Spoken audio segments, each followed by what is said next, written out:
Here we are, staring at something that has troubled spiritual men and women for thousands of years. This battle with lust. And the strange thing is, the more awake you become, the more conscious of the divine, the fiercer this battle seems to grow. Why is that? Why should the person who seeks God most earnestly be the very one who wrestles most deeply with desire? Let me tell you what is happening here. And I must warn you, this is not the comfortable sermon you might expect. This is about seeing the whole picture, not just the parts we like to talk about in public. The first thing to understand is this: when you awaken spiritually, when you begin to see life as it truly is, you don't become less human. You become more human. You become more aware of everything. The divine, yes, but also the earthly, the sacred and the profane, the angelic and the animal. Think of it this way. Before awakening, you were like a person walking through life half asleep. Your senses were dulled. Your awareness was clouded. But awakening is like turning up the volume on everything. Suddenly you can hear the birds singing more clearly. You can taste your food more vividly. You can feel the sun on your skin with greater intensity. And yes, you can feel desire more powerfully too. This is the first reason. Spiritual sensitivity amplifies everything. When you open your spiritual eyes, you don't just open them to heaven. You open them to the full spectrum of human experience. The same sensitivity that lets you feel God's presence also makes you more aware of the body's yearnings. The same consciousness that perceives divine beauty also perceives earthly beauty with shocking intensity. The old religious teachers often missed this point.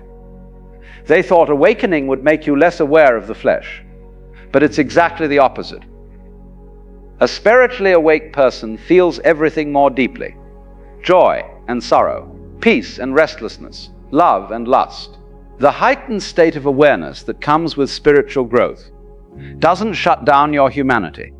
It turns up the dial on all of it. So here you are, a person seeking God, and suddenly you find yourself feeling desire more intensely than ever before. And you think something has gone wrong. You think you're falling backward. But actually, you're just becoming more alive, more aware, more fully human. The question is not how to stop feeling. The question is how to be with what you feel without being controlled by it. Now let's look at the second reason. And this one is painful to admit. Those who are spiritually awake often find themselves alone, not because they're better than others, but because they see things differently. They can't engage in the usual conversations anymore. The gossip feels hollow. The endless chatter about nothing feels unbearable. The obsession with status and money and appearances seems like children playing make-believe. And so they drift away from the crowd. Or the crowd drifts away from them. Either way, they end up alone. And loneliness is a very particular kind of hunger. When you have no one to share your thoughts with. When you have no one who understands the things you're seeing. When you're carrying visions and insights that others would think mad, you feel isolated in a way that cuts deep. Lust becomes a kind of bridge back to human connection. Even if it's false connection, even if it's empty connection, at least it's something. At least for a moment you're not alone. The body pressed against another body. The eyes meeting another's eyes. For that brief time, the terrible loneliness lifts. Do you see the trap? The very path that leads you closer to truth also leads you further from the crowd. And the human animal in you cries out for contact, for touch, for the warmth of another. Lust offers a counterfeit solution. It promises connection but delivers only more isolation. Because after the moment passes, you're still alone, often more alone than before. This is why so many spiritual seekers, so many monks and mystics and holy men and women throughout history have struggled in secret with desire. They withdrew from the world to seek God. And they found God, yes, but they also found crushing loneliness. And lust came knocking at the door of that loneliness, offering companionship, even if only for an hour. The third reason is perhaps the most mysterious. When you begin to wake up spiritually, you become a threat. Not to people necessarily, though sometimes to them too. but you become a threat to the forces that keep humanity asleep. Call them what you will. Demons, if you like. The powers of darkness. Or simply the momentum of unconsciousness that governs most human life. Whatever you call these forces, they do not want you awake. They do not want you seeing clearly. They do not want you spreading consciousness to others. And so they attack. They probe for weaknesses. They look for ways to pull you back into the dream, back into the trance, back into the endless cycle of grasping and wanting and never being satisfied. Lust is a magnificent weapon for this purpose. Why? Because it works. It really does pull people back into unconsciousness. When you're caught in the grip of lust, when desire is burning through you, you cannot think clearly, you cannot meditate, you cannot pray, you cannot rest in that quiet inner space where God speaks. You are pulled entirely into the body, into sensation, into the fever of wanting something right now. And so the attacks come, stronger and stronger as you grow in awareness. Not because you're doing anything wrong, but because you're doing something right. You're waking up. And the forces of sleep do not give up their prisoners without a fight. This is what the scriptures mean when they speak of spiritual warfare. It's not a metaphor. It's not poetry. It's the actual experience of anyone who tries to live consciously in an unconscious world. The battle is real. The enemy is real. And lust is one of his favorite weapons because it works so terribly well. The fourth reason is about wounds. Old wounds. Deep wounds. Wounds we carry from childhood. From rejection.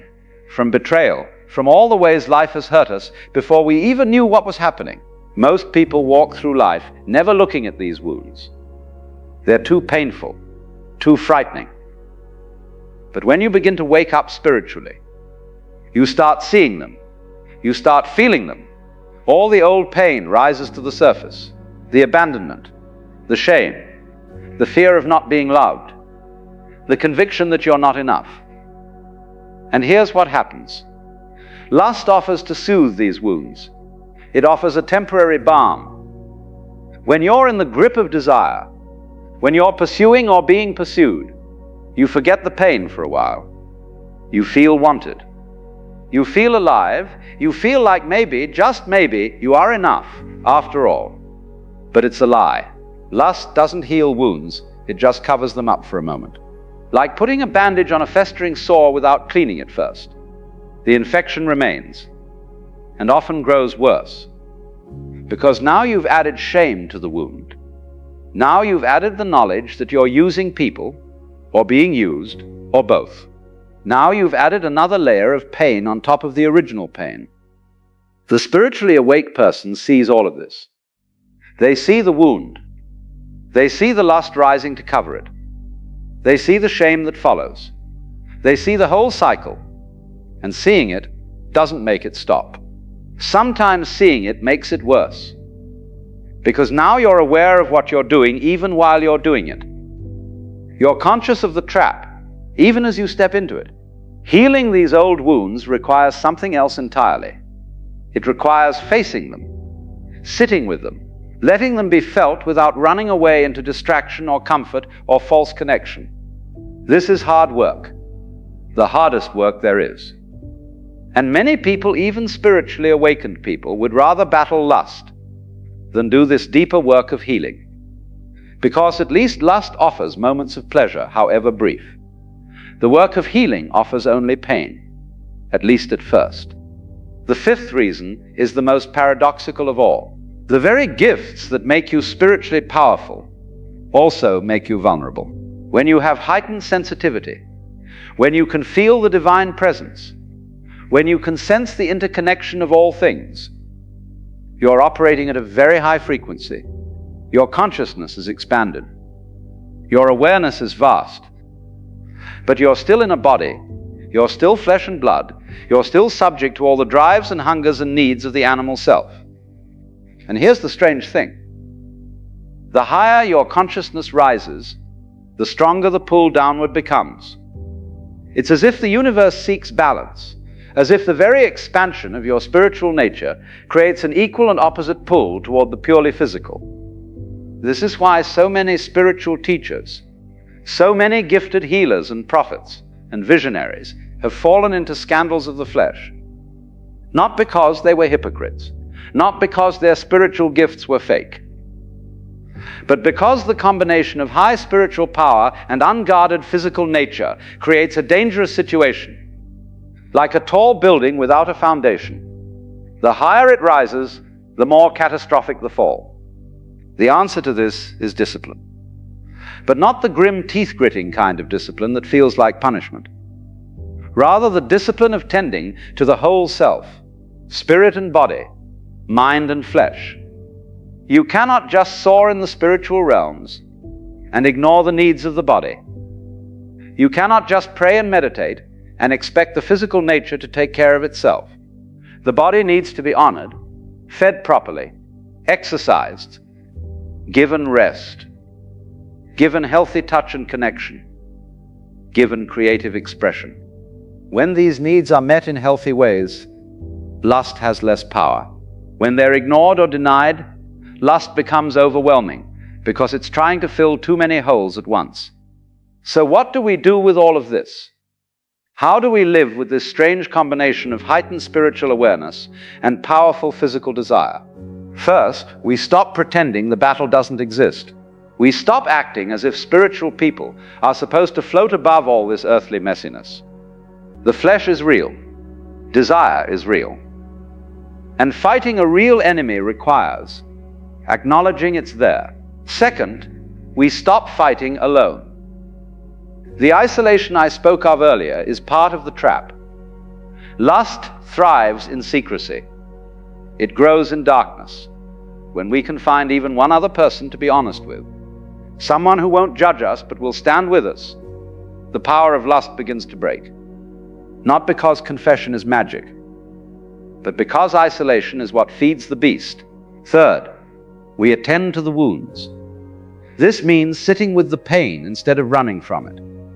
This means feeling the loneliness instead of medicating it with false connection.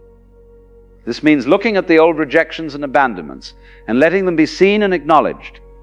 It's painful work, but it's the only work that actually heals. Fourth, we practice presence with our desire without acting on it. This is perhaps the hardest practice of all. When lust rises, the instinct is to either indulge it or suppress it. Both of these are forms of violence. Indulging it leads to shame and emptiness.